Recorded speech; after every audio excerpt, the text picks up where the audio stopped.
तो लगातार कोरोना का हॉटस्पॉट बनता जा रहा है फरीदाबाद भी और गुरुग्राम भी, और इसी तरीके से दिल्ली में भी केसेस बढ़ रहे हैं, एनसीआर रीजन में भी बढ़ रहा है, जिसके बाद सख्ती देखने को मिल रही है। कोरोना की दूसरी लहर के बीच में मोदी सरकार को आर्थिक मोर्चे पर बड़ा झटका लगा है। खुदरा महंगाई दर 4 महीने के उच्चतम स्तर पर जा पहुंची है और ये इसका इफेक्ट भी एक देखने को मिल रहा है। अब एक और बड़ी खबर ये है कि 4 मई से सीबीएसई बोर्ड की परीक्षाएं हैं। कोरोना काल में होने वाली इस परीक्षा को लेकर अभिभावकों समेत विद्यार्थियों के जहन में कई सवाल भी हैं।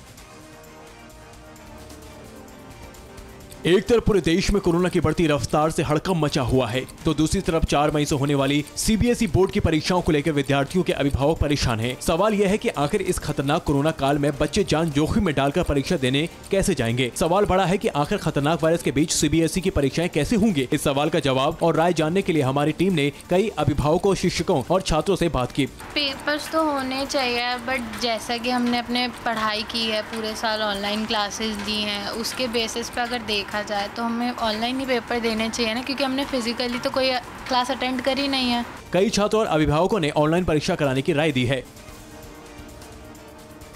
आज चैत्र नवरात्रि का पहला दिन है और मां वैष्णो देवी के दरबार में भक्तों का तांता लगने लगा है। कोरोना के बढ़ते हुए प्रकोप को देखते हुए वैष्णो देवी के दर्शन के लिए खास इंतजाम किए गए।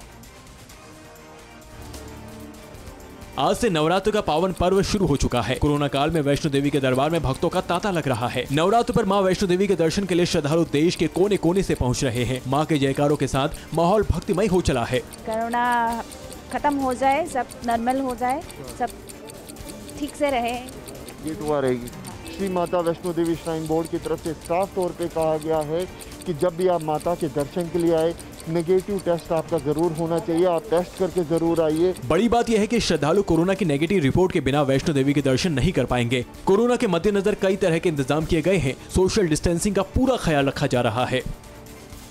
कोरोना की दूसरी लहर का असर गंगा आरती पर भी देखने को मिला। घाटों से लोगों की संख्या अब कम हो चुकी है। ये रिपोर्ट देखिए।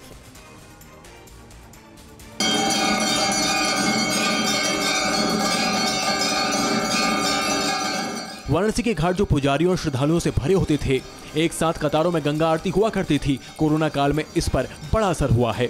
वायरस के संक्रमण को रोकने के लिए श्रद्धालुओं के आने पर प्रतिबंध लगा दिया गया है। संतों की भी संख्या सीमित कर दी गई है, जिससे घाट अब सुनसान लगने लगा है। हमारी आरती 7 की जगह पे 1 कर दी गई है, जिसके कारण हमारे घाटों पे भीड़ ना हो। इसी कारण यह संस्था ने निर्णय लिया। जो आम यात्री लोग घाट पे आते थे दर्शन करने के लिए और सैर करने के लिए गंगा जी का, उन लोगों के ऊपर भी प्रतिबंध लगा दिया गया। फिक्र आपकी, सोमवार से शुक्रवार रात 9 बजे सिर्फ TV9 भारतवर्ष पर।